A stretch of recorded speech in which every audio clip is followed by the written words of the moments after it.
Welcome and good morning. Welcome back to Mike Ferry TV. We're going again at some serious and important thoughts that really revolve around the first quarter of 2014, moving to the second quarter. A couple of weeks ago, as you know, we talked about quality versus quantity. Last week, we took one of the questions that I was asked in January at the production retreat, and the question was, what is stopping me from being more productive and more profitable? We looked at quite a series of thoughts. And this week, we're going to look at a little bit lighter and more fun series of thoughts, because one of the other questions asked of me was this: what steps can I take today to get my production going faster and moving it up the chain so I can become more productive? What can I do today? Now, I know what you're thinking. You're going to say, oh, this is Mike Ferry. He's going to tell me to prospect more. It's interesting. And I want to share this with you. There's 21 separate sales steps in the Mike Ferry sales system. And too often, you, not me, you focus on one step, which is prospecting. Well, now we know, and I've said it time and time again, that prospecting is part of the basic foundation of building a great business. It's certainly not the answer to all the dilemmas you have in life. Oh, yes, prospecting will solve almost every problem you have, but if you don't have good lead follow-up and you don't have good customer service, and you don't have a business plan, etc., you're not going to make it long-term at a high level.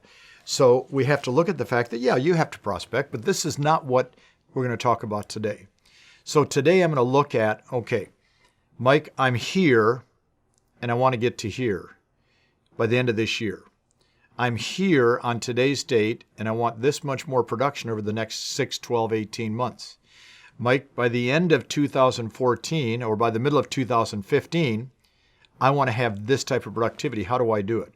So I'm going to give you a whole different series of thoughts on a little bit lighter note. Don't forget, you probably do have to spend a little time doing your prospecting, but I think these thoughts will help a lot. Here's what I wrote down first. Become a big dreamer. Or write down this question. What would your life be like if you did 3 to 4 times as much business 18 months from now than you're doing today? Become a big dreamer. If you want to have high productivity, you have to be able to look out and envision that. And you have to see that and say, what would my life be like? Gosh darn it. All right, you're doing 10 deals and in 18 months you're doing 40. You're doing 30 deals and in 2 years you're doing 100. What would your life be like?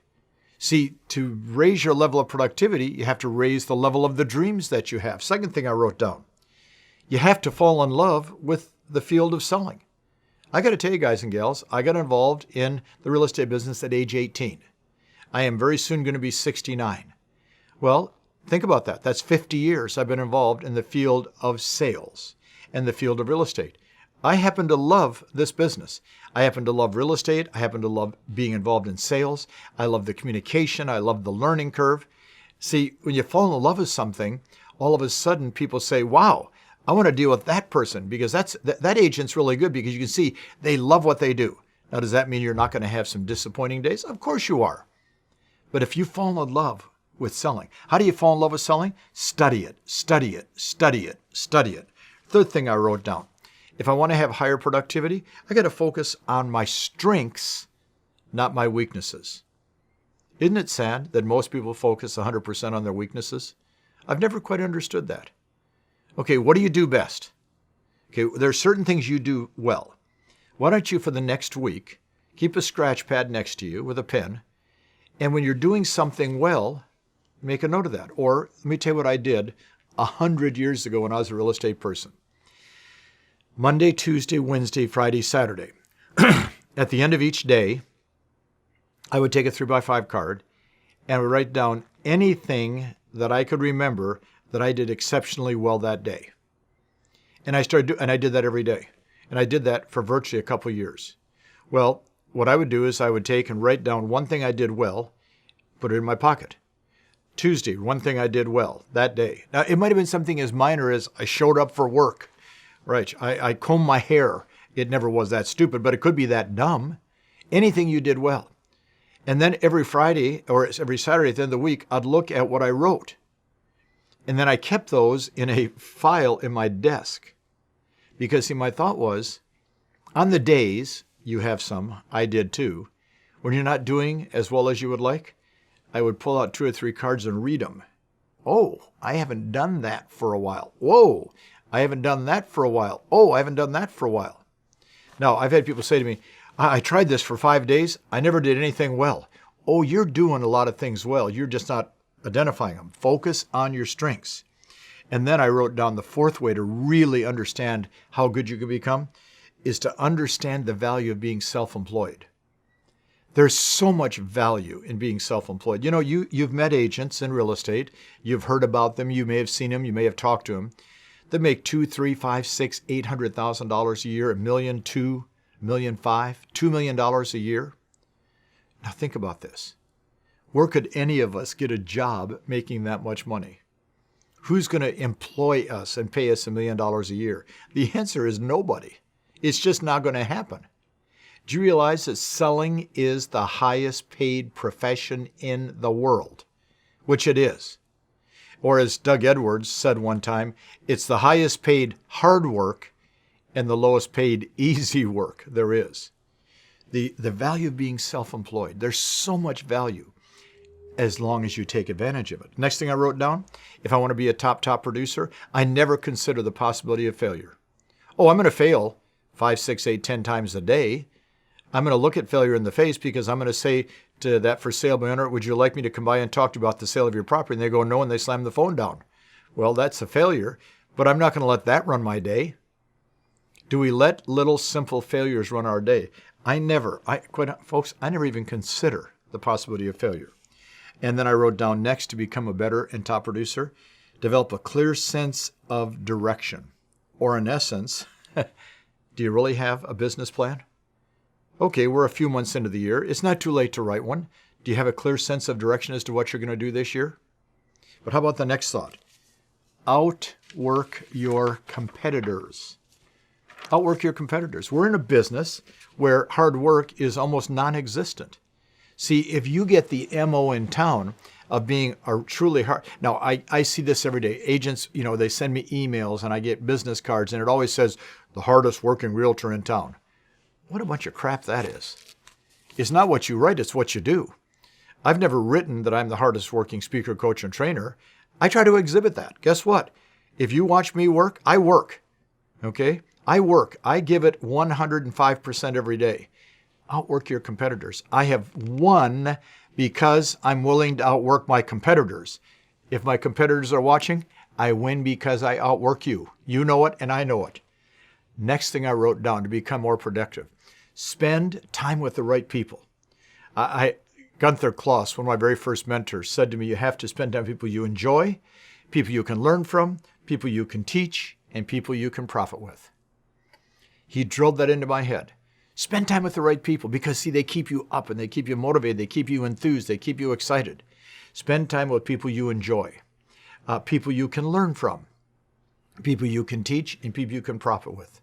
If you spend time with people like that, you're going to love the business more, you'll be more apt to do your job every day, and you'll have such a better sense of feeling as you start and end each day. Next thing I wrote down, to become more productive and profitable, be a little more teachable, a little more coachable. Why not? What have you got to lose?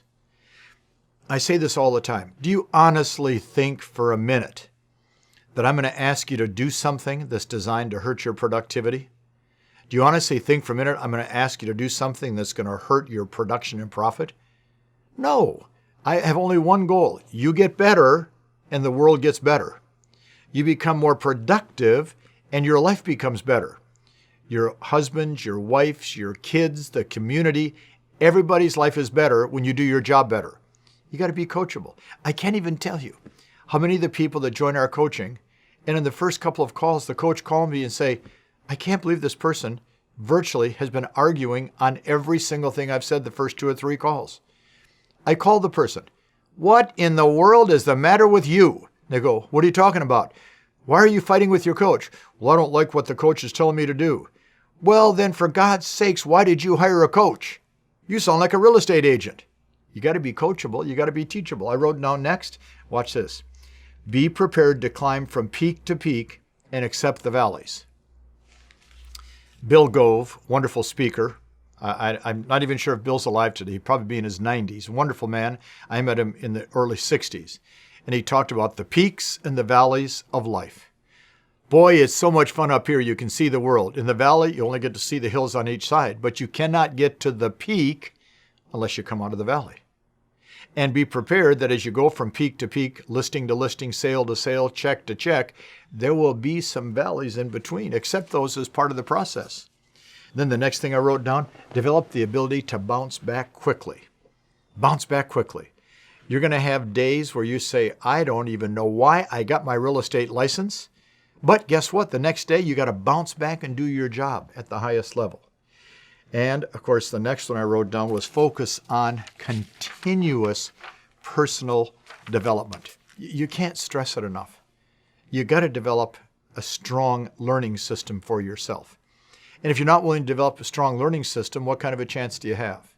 And the last thought for today, which I think is one of the most important, if you want to be a nonstop, never-ending 2014 great salesperson doing wonderful things for the community, having listings and sales, you have to become an unshakable optimist. At the very first Superstar Retreat we did, which was, I think, in 1985, we only had 250 people that first retreat. And the last thing, and I remember it plain as day, I had written on the whiteboard that I said to them at the end of the last day of the retreat. And I said the following, I hope that you believe as much in yourself as I believe in you. Because if you believe in yourself as much as I believe in you, you're going to be a superstar someday. Maybe not in terms of productivity, but in terms of your attitude and how you feel about yourself, which is the name of the game. Let's become an unshakable optimist if we want to have the success we want. Talk to you next week.